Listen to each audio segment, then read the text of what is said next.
जो सक्षमता परीक्षा देकर काउंसलिंग भी करवा लिए हैं, वो राजकर्मी बन गए। बस एक पत्र का इंतजार है, उस तिथि से आपको हो जाएंगे। लेकिन मुख्यमंत्री के घोषणा के अनुसार आप राजकर्मी बन गए। लेकिन सवाल यह उठता है कि इस नियोजित शिक्षक से विशिष्ट शिक्षक बनने में रिजाइनेशन जो है, रिजाइन करना क्या है? तो रिजाइन करके आप विशिष्ट शिक्षक बन रहे हैं। 15 वर्ष 20 वर्ष की सेवा आपकी खत्म हो रही है।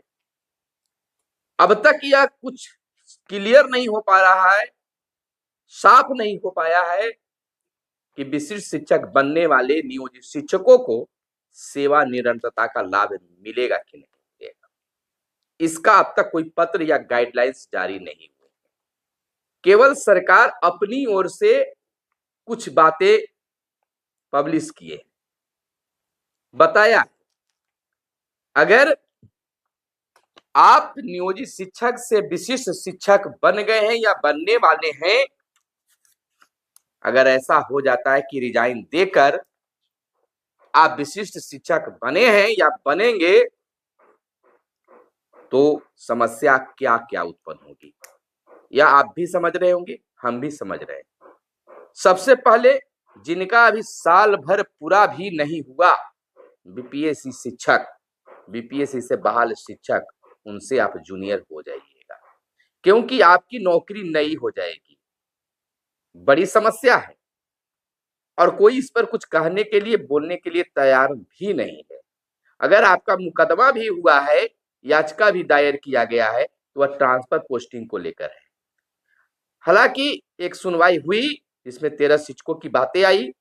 अगर वह फिर से खुलेगा तो ट्रांसफर पोस्टिंग पर होगा, तो वो तो ऐसे भी अब क्लियर हो गया है, वो तो निरस्त कर दिया गया, वो ट्रांसफर पोस्टिंग को हटा दिया गया, तब उस पर चर्चा ही नहीं चलेगी। लेकिन अभी भी संघर्ष है आपके सेवा काल में। सरकार, विभाग अब तक इस पर कुछ कहने के लिए तैयार नहीं है।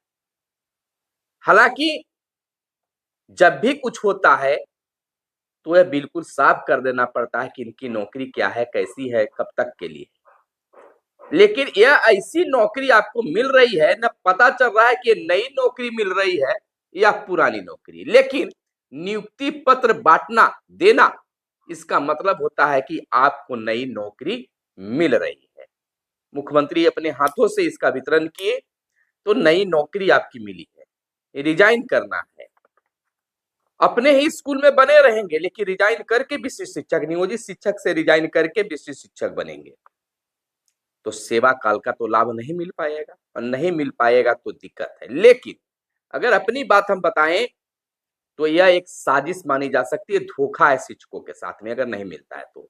हालांकि यह राइट है शिक्षकों का, वे तो मांगे थे राज्यकर्मी, जिस प्रकार से दस्ता परीक्षा लिया था और किसी प्रकार से कुछ ने अपने विद्यालय में बन के रह गए थे, प्रखंड शिक्षक हो गए थे, इसी तरह से करना चाहिए था और मिलना भी चाहिए सेवा निरंतरता का लाभ।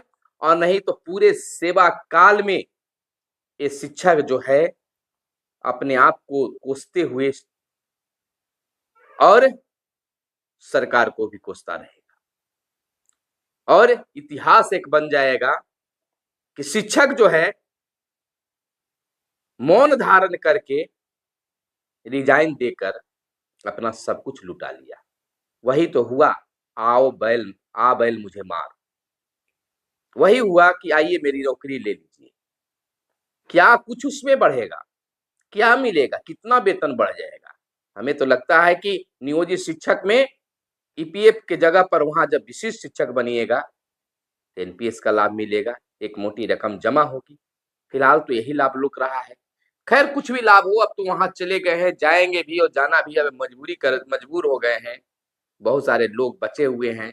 सक्षमता एक वाले को काउंसलिंग हो गई है, कुछ की काउंसलिंग चल रहा है, 2 वाले को भी काउंसलिंग अब शुरू होगा, सक्षमता 2 वाले की भी, तीसरे का परीक्षा होगा। तरह से सभी जाएंगे, भले ही कुछ होते रहे। जो नहीं देंगे उनके लिए भी कुछ ऐसा चीज आएगा जो उनको देना पड़ जाएगा।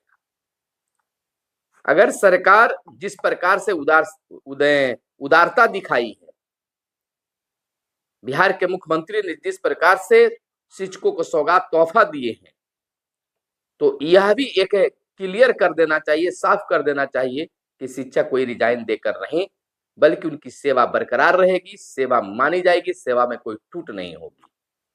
तब जाकर सीनियर जूनियर के मामला के साथ साथ आने वाले वक्त में जो भी फायदा मिलेगा उसका लाभ ले सकेंगे, अगर सेवा बरकरार रहेगा तो। और नहीं रहा तो बिल्कुल घाटे का सौदा होगा। खुश तो हैं क्योंकि आपको अनुमंडल का जो विकल्प था उस विकल्प को सरकार ने हटा दिया है, खत्म कर दिया है। अब जिला और प्रखंड का ऑप्शन देना है। खुशियां तो होगी, लेकिन इस चीज को भी हमें देखना चाहिए कि हमारी सेवा बरकरार रहेगा या फिर नहीं। इतिहास बन जाएगा अगर ऐसा नहीं हुआ तो। शिक्षा समाज में, शिक्षक समाज में यह बातें कौमती रहेगी। खैर, बिहार अभी इलेक्शन मूड में है, सरकार भी इलेक्शन मोड में है।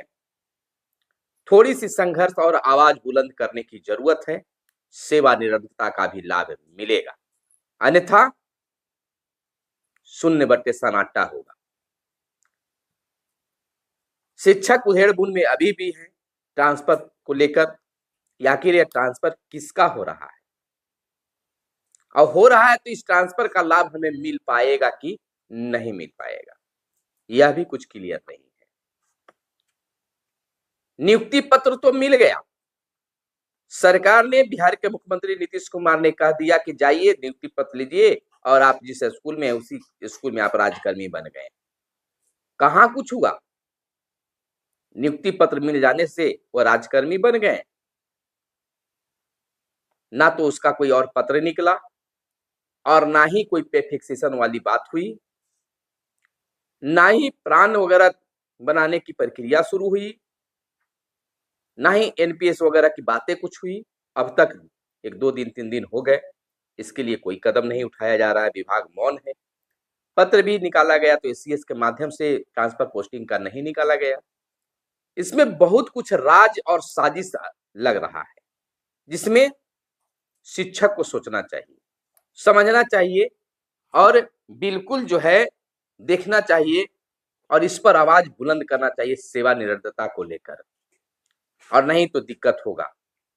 सक्षमता 2 वाले भी बिल्कुल कड़कड़ा कर तैयार हैं कि मेरा भी काउंसलिंग होगा, हमें भी नियुक्ति पत्र मिलेगा और हम नियोजित शिक्षक से विशिष्ट शिक्षक बन जाएंगे।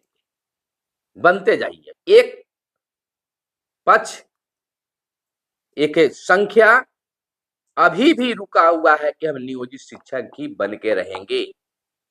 उसके भी कई नेता अभी आवाज बुलंद कर रहे हैं कि हमें वहां जाने में घाटा होगा। देखिए,